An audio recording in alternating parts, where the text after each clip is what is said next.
Hi friends, வணக்கம். நீங்கள் புதுசாக டெய்லரிங் ஷாப் ஓப்பன் பண்ணனதுக்கு என்னுடைய வாழ்த்துக்கள். நீங்கள் உங்களால் முடிஞ்ச வரைக்கும் எல்லா ஒர்க்கும் நீங்கள் கஸ்டமருக்கு நீங்கள் பண்ணி கொடுக்கணும் அப்படின்ட்டு நான் வேண்டிக்கிறேன். அதே மாதிரி இப்போது எனக்கு இருக்க டைம் உங்களுக்கு தெரியும், டெய்லரிங் ஷாப் அப்படின்னா மார்னிங் வீட்டில் ஒர்க் முடிச்சுட்டு நம்ம கடைக்கு ஒரு 10:30 11க்கு போயிட்டோம்னா நைட்டு 8 மணி வரைக்கும் நமக்கு கடை ஒர்க்கே நம்ம கரெக்டாக இருக்கும். அதுக்கப்புறம் வீட்டுக்கு டிஃபன் பண்ணுறது செய்கிறது இந்த மாதிரியான ஒர்க்கு அதையும் மீறி அதையும் தாண்டி தான் அதுக்கப்புறம் என்னால் நான் இந்த உங்கள் கொஸ்டினுக்கு ஆன்சர் பண்ணுறது இதெல்லாமே நான் பண்ணிகிட்ருக்கேன். அதாவது எனக்கே ஒரு ஃபீல் என்னென்னா, நான் ப்ராப்பராக என்னுடைய இந்த சேனல் ஒர்க்கை என்னால் பண்ண எனக்கு டைம் இல்லை. அதுதான் இப்போ பெரிய ஒரு இதாக இருக்குது. ஏன்னா எனக்கு கடையிலையும் அதே மாதிரி ஒர்க் பிஸியாக இருக்குது, டென்ஷனாக இருக்குது. அந்த மாதிரி இருக்கும்போது எனக்கு இதுக்காக வீடியோஸ் எடுத்து போடுறதுக்கு இப்போதைக்கு எனக்கு டைம் இல்லை. எனக்கு கொஞ்சம் கிட்டத்தட்ட ஒரு 6 மாதமாகவே நான் இதை தான் உங்களுக்கு சொல்லியிருக்கேன். கண்டிப்பாக நான் உங்களுக்கு ப்ராப்பராக எனக்கு மனசுக்கு திருப்தியாக நான் வீடியோஸ் போடும்போது நான் இதுக்கெல்லாம் உங்களுக்கு நான் ஆன்சர் பண்ணுறேன். என்ன பண்ணணும் ஏது பண்ணணும் அப்படிங்கிறத சொல்கிறேன். இப்போதைக்கு என்னால் முடிஞ்ச வரைக்கும் நான் உங்களுக்கு டவுட்டு இதை நான் கிளியர் பண்ணிகிட்ருக்கேன். ஏன்னா எனக்கு நிறைய விஷயங்கள் செப்ரேட்டாக ஒரு 2 ஹவர்ஸாவது நான் இதுக்காக ஸ்பெண்ட் பண்ணி நான் எல்லாமே பண்ணணும் அப்படின்னு சொல்லி நினச்சிட்ருக்கேன். அந்த மாதிரி திருப்தியாக நான் பண்ணும்போது உங்கள் கிட்டேருந்து நான் ஏதாவது எதிர்பார்க்குறேன். அது வரைக்கும் இப்போதைக்கு நான் என்ன போடுறேன் என்ன பண்ணுறேன் அப்படிங்கிறத பாருங்கள். உங்களுடைய டவுட்ஸ் எல்லாம் கேளுங்க, நான் உங்களுக்கு ஆன்சர் பண்ணுறேன்.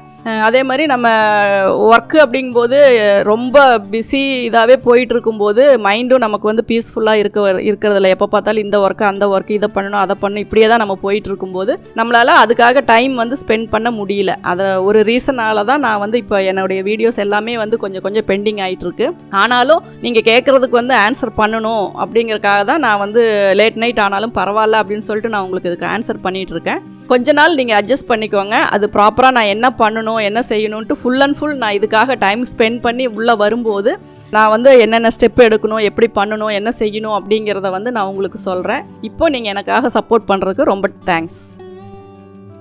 ஃபஸ்ட் திங் நீங்கள் லாஸ்ட்டாக கேட்டிருக்கிறது தான், கிளாத் டிஃப்ரெண்ட் இருக்கிறதுக்கு வாய்ப்பு இருக்கான்னு கேட்டிருக்கீங்க. கண்டிப்பாக கிளாத் டிஃப்ரெண்ட்டில் உங்களுக்கு அந்த மெட்டீரியலோடைய ஃபிட்டிங் உங்களுக்கு மாறும். அது ஃபஸ்ட்டு ரீசன். ஏன்னா அவங்களது ஃப்ளெக்சிபிளாக இருக்கிற கிளாத்தாக இருக்கலாம், நம்மளது ரொம்ப எக்ஸ்பெண்ட் ஆகாமல் ரொம்ப டைட்டாக இருக்க கிளாத்தாக இருக்கலாம். அவங்களது நார்மல் ப்ளவுஸாக கொடுத்துருக்கலாம், நம்ம லைனிங் ப்ளவுஸ் தைச்சு கொடுத்துருக்கலாம். அந்த மாதிரியான சில மெட்டீரியல் ப்ராப்ளம் உங்களுக்கு வரும்.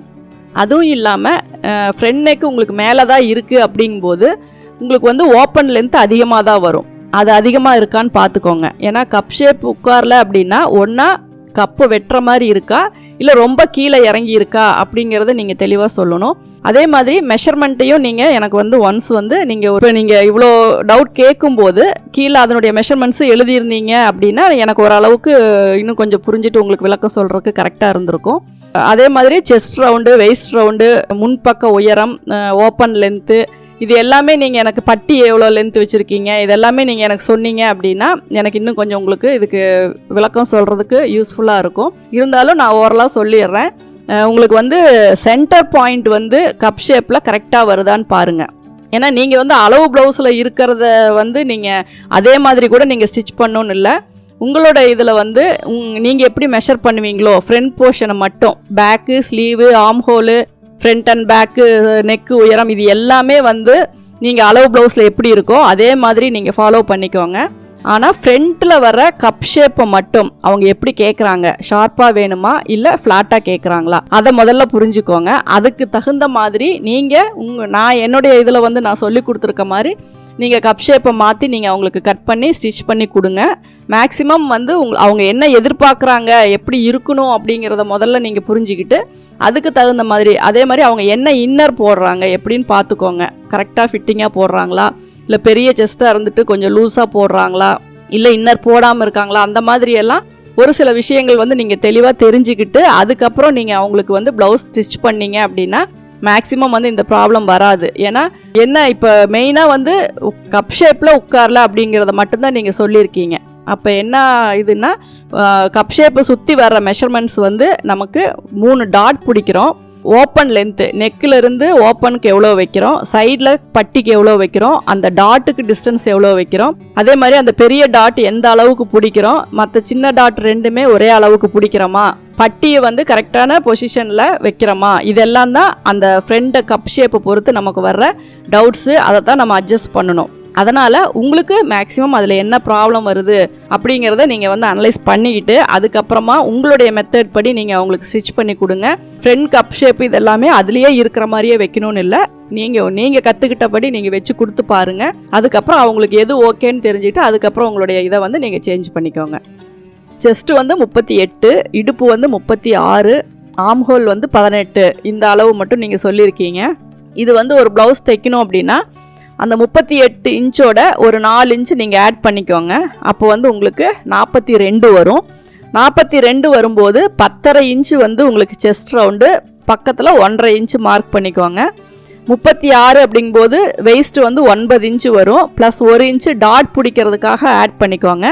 அதுக்கப்புறம் 1.5 இன்ச்சு ஸ்டிச்சிங்க்காக ஆட் பண்ணிக்கோங்க. மேலே 10.5, கீழே 9, ப்ளஸ் 1 10. இது கொஞ்சம் ஸ்ட்ரெயிட்டாக தான் வரும். பாடி வந்து ரொம்ப ஸ்லாண்டிங்காக இல்லை, ஓரளவுக்கு இதாக தான் வரும். ஆம்ஹோல் வந்து 9 இன்ச்சு வந்திருக்கு. 9 இன்ச்சு அப்படிங்கும்போது நீங்கள் ஒரு 8.75 வர்ற மாதிரி ஆம்ஹோல் ரவுண்டு மேலே 1/2 இன்ச்சை விட்டுட்டு ஷோல்டர் ஜாயிண்ட்டை விட்டுட்டு ஒரு 9 இன்ச்சு வர இடத்துல ஒரு 8.75 இன்ச்சுக்கு நீங்கள் மார்க் பண்ணிவிட்டு நீங்கள் ஸ்டிச் பண்ணும்போது உங்களுக்கு 9 18 இன்ச்சு வந்து ரவுண்டு வந்துடும். ஷோல்டருக்கு வந்து நீங்கள் 38 வரும்போது ஒரு 6 இன்ச்சு வச்சா போதும், 6 அல்லது 6.25 வச்சிங்கன்னா போதும்.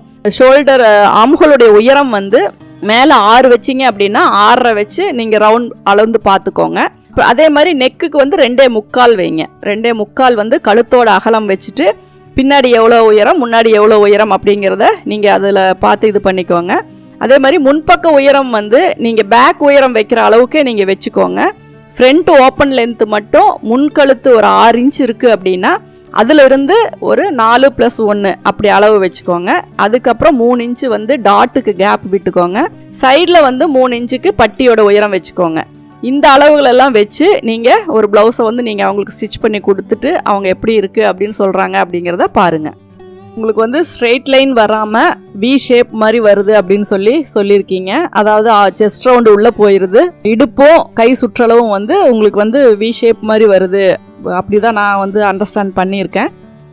அதுக்கு என்ன மிஸ்டேக் அப்படின்னா நீங்கள் வந்து ஒன்றா ஆம்ஹோல் லென்த் வந்து ரொம்ப அதிகமாக வெட்டுறீங்க அப்படின்னு மாதிரி தோணுது. ஏன்னா ஆம்ஹோல் இறங்க இறங்க அந்த ஷேப் வந்து உங்களுக்கு மாறும். அதே மாதிரி கைக்கு வந்து நீங்கள் என்ன அளவு வைக்கிறீங்க, அதாவது உள்கை நம்ம அண்டர் ஆர்முக்கு மேலேருந்து 3.5 இன்ச்சு நான் சொல்லியிருக்கேன். 3.5 இன்ச்சு 3 இன்ச்சு 2.5 2.75 இப்படி வந்து வயசு பொறுத்து நீங்கள் அதை வச்சுக்கோங்கன்னு சொல்லியிருக்கேன். அதையும் நீங்கள் செக் பண்ணி பார்த்துக்கோங்க.